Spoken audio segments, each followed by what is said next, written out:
নমস্কাৰ ছাত্ৰ ছাত্ৰীসকল সকলোকে জ্ঞানৰ পোহৰ ইউটিউব চেনেলটোলৈ স্বাগতম জনাইছো আমাৰ আজিৰ এই ভিডিঅ'টিত আলোচনা কৰিবলৈ লৈছো ক্লাছ 6ৰ নতুন অসমীয়া পাঠ্যপুথি উন্মেষৰ পাঠ নং 7 তপনৰ কথা পাত্ৰীৰ সকলোখিনি প্ৰশ্ন উত্তৰ ছাত্ৰ ছাত্ৰীসকল যদি এই ভিডিঅ'টি ভাল লাগে তেন্তে ভিডিঅ'টিত এটি লাইক কৰি দিবা আৰু চেনেলটো সাবস্ক্ৰাইব কৰা নাথাকিলে সাবস্ক্ৰাইব কৰি বেল আইকনটি অন কৰি থবা যাতে তোমালোকে এনেকুৱা ধৰণৰ ভিডিঅ'বিলাক পোনপ্ৰথমে লাভ কৰা লগতে ছাত্ৰ ছাত্ৰীসকল তোমালোকে ভিডিঅ'টি ক'ৰ পৰা চাই আছা কমেন্ট কৰি জনাবা আৰু কিবা বুজি নাপালে তোমালোকে সুধি লবা সো ষ্টুডেন্টস তোমালোকে তোমালোকৰ পাঠ্যপুথিখনৰ পেজ নম্বৰ 72 উলিয়াই লৈ চোৱা ইয়াত চোৱা ক্ৰিয়াকলাপ পাঠভিত্তিক 1 নম্বৰত চোৱা ইয়াত লিখিছে তলত দিয়া প্ৰশ্নসমূহৰ শুদ্ধ উত্তৰটো বাছি উলিয়াই সঠিক বৃত্তটো পূৰ কৰা এনেকুৱা ধৰণৰ কোৱেশ্চন তোমালোকে আগৰ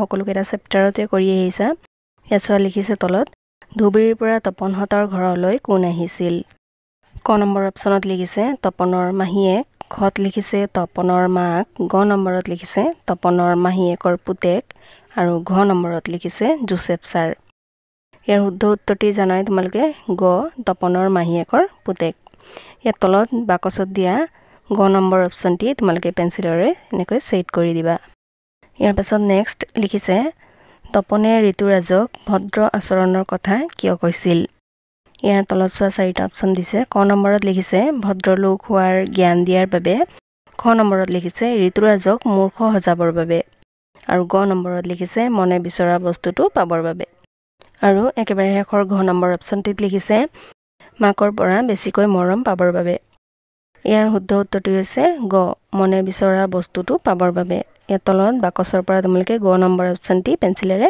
সেট কৰি দিবা ইয়াৰ পাছত নেক্সট 73 নম্বৰ 73 নম্বৰ পেজৰ ওপৰত 2 নম্বৰ চোৱা লিখিছে তুমি ওপৰৰ দ্বিতীয় প্ৰশ্নৰ উত্তৰটো কিয় শুদ্ধ বুলি বাছি ললা সহপাঠীৰ লগত আলোচনা কৰি কোৱা ইয়াত ওপৰৰ মানে তাৰ আগৰ পেজৰ 2 নম্বৰ প্ৰশ্নটিৰ উত্তৰৰ কথা কৈছে তোমালোকে কিয় শুদ্ধ বুলি বাছি ললা উত্তৰটো সহপাঠীৰ লগত আলোচনা কৰি লিখিবলৈ কৈছে ইয়াৰ উত্তৰত লিখিবা তপনে ঋতুৰাজক ভদ্ৰ আচৰণৰ কথা কৈছিল কাৰণ সি নিজে মনে মনে ডাঙৰ কেকৰ টুকুৰাটো খাবলৈ বিচাৰিছিল সেয়েহে সি ভদ্ৰ মানুহ হোৱাৰ কথা কৈ ঋতুৰাজক সৰু টুকুৰাটো ল'বলৈ উদ্বুদ্ধ কৰিছিল যাতে সি নিজে ডাঙৰ টুকুৰাটো খাব পাৰে সেয়েহে উত্তৰটো শুদ্ধ ইয়াৰ পাছত নেক্সট 3 নম্বৰ প্ৰশ্নটি চোৱা লিখিছে তলত দিয়া শব্দবোৰৰ অৰ্থ মেঘ টুকুৰাৰ পৰা বাছি উলিয়াই লিখা ইয়াত তলত মেঘৰ নিচিনা এটা আকৃতি দিছে তাৰ মাজতে লিখিছে চোৱা হাফৰ মাছৰ পিছৰ অংশ ভাল আচৰণৰ দ্বাৰা লোকৰ মনত সন্তোষ দিয়া লিখা পঢ়া কৰা বা আহাৰ খোৱা ওখ খুৰা লগোৱা পীৰা সদৃশ আচবাব এইখিনি হৈছে অৰ্থ আৰু তলত চোৱা চাৰিটা শব্দ দিছে মেজ ফিছা ঢাকুন আৰু ভদ্ৰ এই শব্দকেইটাৰ অৰ্থ এই ওপৰৰ মেঘ টুকুৰাৰ পৰা শুদ্ধ অৰ্থটো বাছি আনি ইয়াত তলত বক্সত লিখিবলৈ কৈছে প্ৰথম শব্দটো চোৱা ইয়াত দিছে মেজ ইয়াৰ অৰ্থ হৈছে লিখা পঢ়া কৰা বা আহাৰ খোৱা ওখ খুৰা লগোৱা পীৰা সদৃশ আচবাব ইয়াৰ পাছত নেক্সট শব্দ আছে ফিছা ইয়াৰ অৰ্থ হৈছে মাছৰ পিছৰ অংশ ইয়াৰ পাছৰ নেক্সট শব্দটি হৈছে ঢাকুন ইয়াৰ অৰ্থ হৈছে হাফৰ আৰু একেবাৰে শেষৰ শব্দটি হৈছে ভদ্ৰ ইয়াৰ অৰ্থ হৈছে ভাল আচৰণৰ দ্বাৰা লোকৰ মনত সন্তোষ দিয়া ইয়াৰ পাছত নেক্সট 4 নম্বৰত চোৱা লিখিছে তলত দিয়া প্ৰশ্নকেইটাৰ উত্তৰ কোৱা আৰু লিখা ক নম্বৰত চোৱা প্ৰশ্ন দিছে তপনৰ মাহীয়েকৰ ঘৰ ক'ত আছিল ইয়াৰ উত্তৰটি হ'ব তপনৰ মাহীয়েকৰ ঘৰ ধুবুৰীত আছিল ইয়াৰ পাছত নেক্সট খ নম্বৰ প্ৰশ্নটি চোৱা লিখিছে তপনৰ মাহীয়েকৰ পুতেকৰ নাম কি ইয়াৰ উত্তৰত লিখিবা তপনৰ মাহীয়েকৰ পুতেকৰ নাম ঋতুৰাজ ইয়াৰ পাছত নেক্সট গ নম্বৰ প্ৰশ্নটি চোৱা লিখিছে ভদ্ৰ মানুহৰ উদাহৰণ তপনহঁতক কোনে দিছিল ইয়াৰ উত্তৰত লিখিবা ভদ্ৰ মানুহৰ উদাহৰণ তপনহঁতক জোসেফ ছাৰে দিছিল ইয়াৰ পাছৰ প্ৰশ্নটি ঘ নম্বৰত চোৱা লিখিছে ঋতুৰাজ তপনতকৈ বয়সত কিমান সৰু ইয়াৰ উত্তৰত লিখিবা ঋতুৰাজ তপনতকৈ বয়সত 2 মাহৰ সৰু ইয়াৰ পাছত একেবাৰে শেষৰ 9 নম্বৰ প্ৰশ্নটি চোৱা লিখিছে তপনৰ কথা পাত্ৰীৰ লেখক কোন? ইয়াৰ উত্তৰত লিখিবা তপনৰ কথা পাত্ৰীৰ লেখক ডক্টৰ ভৱেন্দ্ৰনাথ শইকীয়া। ইয়াৰ পাছত নেক্সট 5 নম্বৰত চোৱা। ইয়াত লিখিছে তলত দিয়া প্ৰশ্নকেইটাৰ উত্তৰ আলোচনা কৰি কোৱা আৰু লিখা। ক নম্বৰৰ প্ৰশ্নটিত চোৱা। ইয়াত লিখিছে তপন আৰু ঋতুৰাজৰ মাজত কোনটো চৰিত্ৰ তোমাৰ বেছি ভাল লাগিল আৰু কিয়? ইয়াৰ উত্তৰত লিখিবা তপন আৰু ঋতুৰাজৰ মাজত ঋতুৰাজৰ চৰিত্ৰটো মোৰ বেছি ভাল লাগিল কাৰণ সি নম্ৰ, ভদ্ৰ আৰু আত্মত্যাগী আছিল। সি সদায় তপনৰ প্ৰতি সদাচাৰ দেখুৱাইছিল। ইয়াৰ পাছত নেক্সট খ নম্বৰ প্ৰশ্নটিত চোৱা। ইয়াত লিখিছে তপনে ঋতুৰাজক ভদ্ৰ মানুহৰ আচৰণৰ দুটা উদাহৰণ দিছিল। সেই উদাহৰণ দুটাৰ লগত তুমি একমত হয়নে? যদি হয় কিয় হয় আৰু যদি নহয় কিয় নহয়?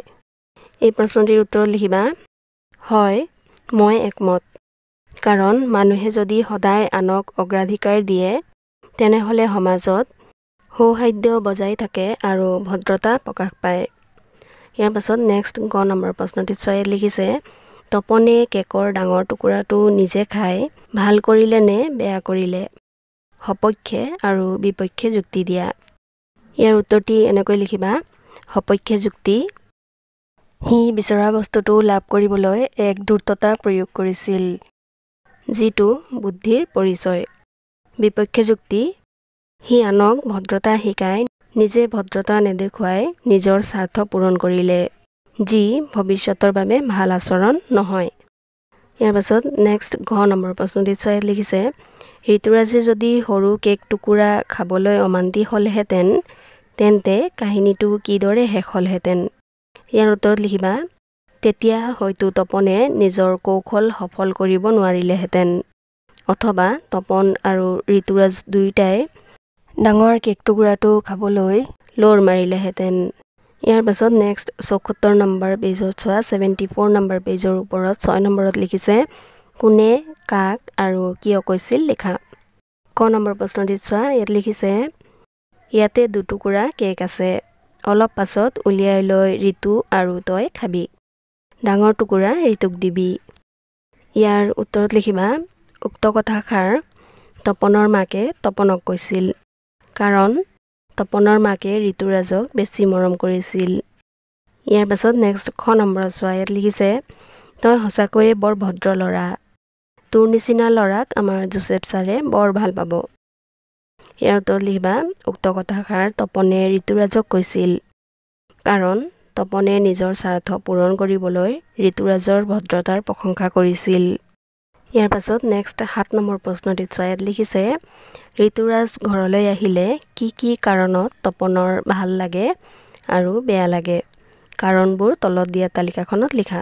তলত এখন তালিকা দিছে চোৱা। এফালে লিখিছে ভাল লগাৰ কাৰণ আৰু আনফালে লিখিছে বেয়া লগাৰ কাৰণ। ইয়াৰ উত্তৰত লিখিবা ভাল লগাৰ কাৰণ। ইয়াত লিখিবা সেইকেইদিন কথা পাতিবলৈ, ফুৰিবলৈ, ঘৰত কেৰম আৰু লুডু খেলিবলৈ তপনৰ লগৰীয়া এটা হয়। আৰু ইফালে বেয়া লগাৰ কাৰণত লিখিবা সেইকেইদিন তপনৰ মাকে তাতকৈ ঋতুৰাজক বেছি মৰম কৰে আৰু ভালৰো ভাল বস্তুবোৰ তপনক নিদি ঋতুৰাজক দিয়ে। ইয়াৰ পাছত নেক্সট চোৱা ভাষা অধ্যয়ন 8 নম্বৰত চোৱা। ইয়াত লিখিছে ক অংশৰ শব্দবোৰৰ লগত খ অংশৰ নিৰ্দিষ্টতাবাচক প্ৰত্যয়বোৰ আঁচ টানি মিলোৱা। ইয়াত ক অংশত কিছুমান শব্দ দিছে আৰু খ অংশত নিৰ্দিষ্টতাবাচক প্ৰত্যয় দিছে। ইয়াত ক অংশৰ লগত খ অংশৰ কোনটো প্ৰত্যয় মিলিব আঁচ টানি মিলাই লিখিব লাগে। ক অংশত চোৱা প্ৰথমে লিখিছে মানুহ। ইয়াত মিলিব খ অংশত থকা মানুহ জন। ইয়াৰ পাছত নেক্সট আছে পাত। এইটো মিলিব খ অংশত থকা খিলা পাত খিলা। ইয়াৰ পাছত নেক্সট শব্দ আছে ছোৱালী। ছোৱালী হ'লে খ অংশত মিলিব জনী ছোৱালী জনী। ইয়াৰ পাছৰ শব্দটি আছে বেঞ্চ। এইটো মিলিব খ অংশত থকা টু বেঞ্চ টু। ইয়াৰ পাছৰ শব্দটি হৈছে পেঞ্চিল। এইটো মিলিব খ অংশত থকা ডাল পেঞ্চিল ডাল। ইয়াৰ পাছৰ শব্দটি হৈছে কেক। এইটো মিলিব খ অংশত থকা টুকুৰা কেক টুকুৰা। আৰু একেবাৰে শেষত আছে ঘৰ। এইটো মিলিব খ অংশত থকা খন ঘৰ খন। ইয়াৰ পাছত নেক্সট ৭৫ নম্বৰ পেজৰ ওপৰত চোৱা। ইয়াত লিখিছে জানো আহা। ইয়াৰ তলতে লিখিছে তপনে কেক টুকুৰা খালে। এই বাক্যটিত তপনে শব্দটি আণ্ডাৰলাইন কৰি দিছে। ইয়াৰ তলতে চোৱা আকৌ লিখিছে এই বাক্যটিত তপন শব্দত এ যোগ হৈ তপনে পদটো গঠন হৈছে। এ চিনটো যোগ হোৱাৰ বাবে তপন শব্দটোৰ ক্ৰিয়াৰ লগত সম্বন্ধ স্থাপন হৈছে। তাৰমানে এই বাক্যটি চোৱা তপনে কেক টুকুৰা খালে, ইয়াত তপন শব্দটোৰ লগত নয় একাৰ লাগিছে মানে এ যোগ হৈছে। এ যোগ হোৱাৰ ফলত ইয়াত খালে শব্দৰ লগত ইয়াৰ এটা সম্বন্ধ স্থাপন হৈছে। ইয়াৰ পাছত চোৱা ইয়াত লিখিছে বাক্যৰ এটা পদৰ লগত আন পদৰ সংগতি স্থাপনকেই বিভক্তি বোলে। ইয়াৰ পৰা তোমালোকক কুৱেশ্যন আহিব পাৰে বিভক্তি কাক বোলে। ইয়াৰ পৰা লিখিব পাৰিবা তোমালোকে বাক্যৰ এটা পদৰ লগত আন এটা পদৰ সংগতি স্থাপনকেই বিভক্তি বোলে। ইয়াৰ তলতে চোৱা ইয়াত লিখিছে নাম বুজোৱা শব্দ বা প্ৰাতিপদিকৰ লগত যুক্ত হোৱা বিভক্তিক শব্দ বিভক্তি বোলে। ই 7 প্ৰকাৰৰ। সেই বিভক্তিবোৰৰ চিনৰ সৈতে তলৰ তালিকাখনত দিয়া হ'ল। ইয়াৰ তলত তালিকাখনত 7টা বিভক্তি চিন একেলগে উদাহৰণ দি বুজাই লিখিছে। এই তালিকাখন তোমালোকে মনত ৰাখিবলৈ চেষ্টা কৰিবা। এতিয়া তালিকাখনত চোৱা বিভক্তিৰ নাম প্ৰথমা, দ্বিতীয়া, তৃতীয়া, চতুৰ্থী, পঞ্চমী, ষষ্ঠী আৰু সপ্তমী। ইয়াত উদাহৰণ হিচাপে দিছে প্ৰথমাত তপনে ঋতুক কথাটো ক'লে। মূল শব্দ ইয়াত হৈছে তপন। যিহেতু তপনৰ এ বিভক্তি লাগিছে সেইকাৰণে মূল শব্দ হৈছে তপন। যোগ হোৱা বিভক্তি চিন হৈছে এ আৰু বিভক্তিৰ চিনবোৰ প্ৰথমা বিভক্তিৰ চিনবোৰ হৈছে ই আৰু এ। এনেদৰে তোমালোকে গোটেই তালিকাখন পঢ়ি ল'বা আৰু তালিকাখন মনত ৰাখিবলৈ চেষ্টা কৰিবা। প্ৰথমা বিভক্তিৰ চিন কি, দ্বিতীয় বিভক্তিৰ চিন কি, তৃতীয় বিভক্তিৰ চিন কি, এইখিনি তোমালোকে মনত ৰাখিবলৈ চেষ্টা কৰিবা। ইয়াৰ পাছত নেক্সট 9 নম্বৰত চোৱা ইয়াত লিখিছে তলত দিয়া বাক্যকেইটাৰ আঁচ দিয়া পদবোৰত কি বিভক্তিৰ কি চিন ব্যৱহাৰ হৈছে লিখা। ইয়াৰ তলতে কেইটামান বাক্য দিছে। এই বাক্যবিলাকৰ কিছুমান শব্দত আঁচ টানি দিছে। এই আঁচ টনা শব্দবিলাকত কি বিভক্তিৰ কি চিন ব্যৱহাৰ হৈছে সেইটো লিখিব লাগে। প্ৰথমে চোৱা ক নম্বৰত ইয়াত লিখিছে বিমানে অমল আৰু দীপুৰ সৈতে খেলপথাৰখন পৰিষ্কাৰ কৰিলে। এই বাক্যটিত বিমানে শব্দটি আঁচ টানি দিছে। তাৰমানে এই আঁচ টনা শব্দটিৰ বিভক্তিৰ চিনৰ বিষয়ে লিখিব কৈছে। ইয়াৰ উত্তৰত লিখিবা বিমানে পদটোৰ প্ৰথমা বিভক্তিৰ চিন এ ব্যৱহাৰ হৈছে। ইয়াৰ পাছত নেক্সট খ নম্বৰত চোৱা ইয়াত লিখিছে খেলপথাৰখনত সিহঁতে ফুটবল খেলে। ইয়াত চোৱা দুটা শব্দত আঁচ টানি দিছে, খেলপথাৰখনত আৰু সিহঁতে। ইয়াৰ উত্তৰত লিখিবা খেলপথাৰখনত পদটোত সপ্তমী বিভক্তিৰ চিন ত ব্যৱহাৰ হৈছে। ইয়াৰ পাছত লিখিবা সিহঁতে পদটোত প্ৰথমা বিভক্তিৰ চিন এ ব্যৱহাৰ হৈছে। ইয়াৰ পাছত একেবাৰে শেষৰ গ নম্বৰটি চোৱা ইয়াত লিখিছে গধূলি সময়ত সিহঁত ঘৰলৈ উভতি আহিল। ইয়াতো দুটা শব্দত আঁচ টানি দিছে, সময়ত আৰু ঘৰলৈ। ইয়াৰ উত্তৰত লিখিবা সময়ত পদটোত সপ্তমী বিভক্তিৰ চিন ত ব্যৱহাৰ হৈছে। আকৌ লিখিবা ঘৰলৈ পদটোত চতুৰ্থী বিভক্তিৰ চিন লৈ ব্যৱহাৰ হৈছে। ইয়াৰ পাছত নেক্সট চোৱা ইয়াত লিখিছে জ্ঞান সম্প্ৰসাৰণ। 10 নম্বৰত চোৱা ইয়াত লিখিছে তোমাৰ ঘৰলৈ তোমাৰ বন্ধু বা আত্মীয় আহিলে তুমি কিদৰে ঘৰৰ মানুহক সহায় কৰা কোৱা আৰু লিখা। ইয়াৰ উত্তৰত লিখিবা মোৰ বন্ধু বা আত্মীয় ঘৰলৈ আহিলে মই তেওঁলোকক আদৰণি জনাই বহিবলৈ দিওঁ। তেওঁলোকৰ লগত নম্ৰভাৱে কথা পাতোঁ আৰু মাৰ নিৰ্দেশ অনুসৰি ইটো সিটো সামগ্ৰীৰ যোগান ধৰি মাৰ কামত সহায় কৰোঁ। ইয়াৰ পাছত নেক্সট 74 নম্বৰ পেজত চোৱা ইয়াত ওপৰত 11 নম্বৰত লিখিছে তপনৰ কথা গল্পটোৰ মূল কথাখিনি তলত দিয়া লিখন শৈলীত পঢ়োৱা হা। ইয়াত তলত লিখন শৈলীত চোৱা তপনৰ কথা চৰিত্ৰ তপন ঋতুৰাজ তপনৰ মাক। পটভূমি তপনৰ মাহীয়েকৰ ল'ৰা ঋতুৰাজ কেইদিনমানৰ বাবে তপনহঁতৰ ঘৰলৈ ফুৰিবলৈ আহিছে।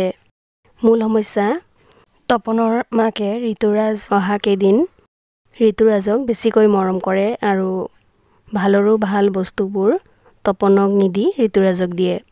সমস্যাৰ সমাধান তপনে বুদ্ধিৰে ডাঙৰ কেকৰ টুকুৰাটো খাবলৈ সক্ষম হয়। ছাত্ৰ ছাত্ৰীসকল এই লিখন শৈলীৰ ওপৰত ভিত্তি কৰি তোমালোকক নেক্সট এটা কুৱেশ্যন দিছে। ইয়াৰ তলতে চোৱা 12 নম্বৰত লিখিছে তলত দিয়া গল্পটো পঢ়া।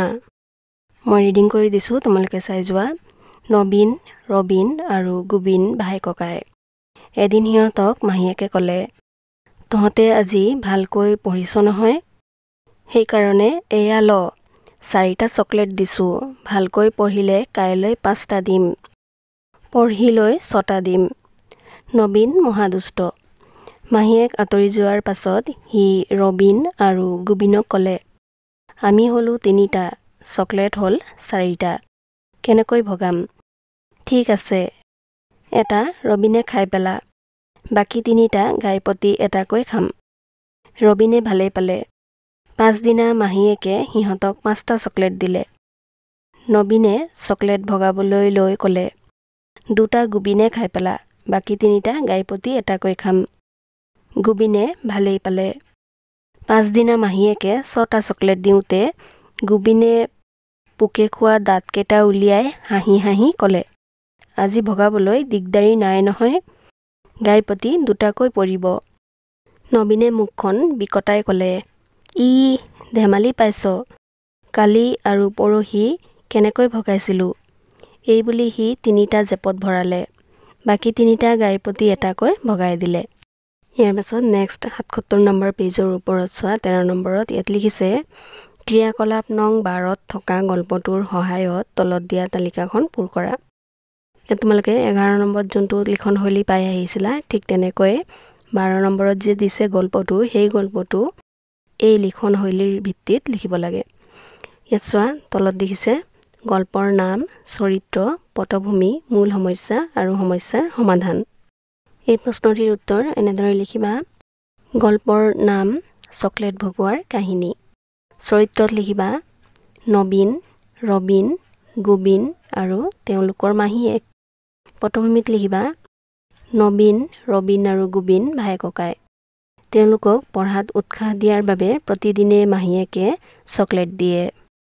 ইয়াৰ পাছত নেক্সট আছে মূল সমস্যা। ইয়াত লিখিবা মূল সমস্যা, তিনিওৰে মাজত চকলেট সমানে ভগোৱা।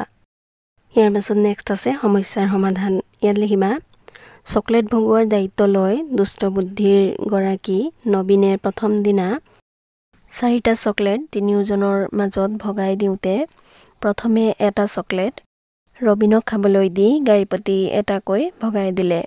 দ্বিতীয় দিনা মাহীয়েকে 5টা চকলেট দিলে। নবীনে তাৰে 2টা চকলেট এইবাৰ গুবিনক খাবলৈ দিয়ে আৰু বাকী 3টা গাইপতি এটাকৈ ভগাই দিলে। তৃতীয় দিনা মাহীয়েকে তেওঁলোকক 6টা চকলেট দিলে। এইবাৰ চকলেট ভগোৱাৰ আগত গুবিনে 6টা চকলেট আজি 2টাকৈ গাইপতি ভগাই দিবলৈ সহজ হ'ব বুলি ৰবীনক ক'লে। গুবিনৰ কথাৰ উত্তৰত ৰবীনে ক'লে যে চকলেট আগৰ 2 দিনৰ দৰেই ভগোৱা হ'ব। এইবুলি কৈ সি 3টা চকলেট নিজৰ জেপত ভৰাই বাকী 3টা গাইপতি এটাকৈ ভগাই দিয়াত কাৰো আপত্তি কৰিব লগা একো নাথাকিল। ছাত্ৰ ছাত্ৰীসকল, আমাৰ আজিৰ ভিডিঅ'টি ইমানেই। শেষলৈকে চোৱাৰ বাবে ধন্যবাদ।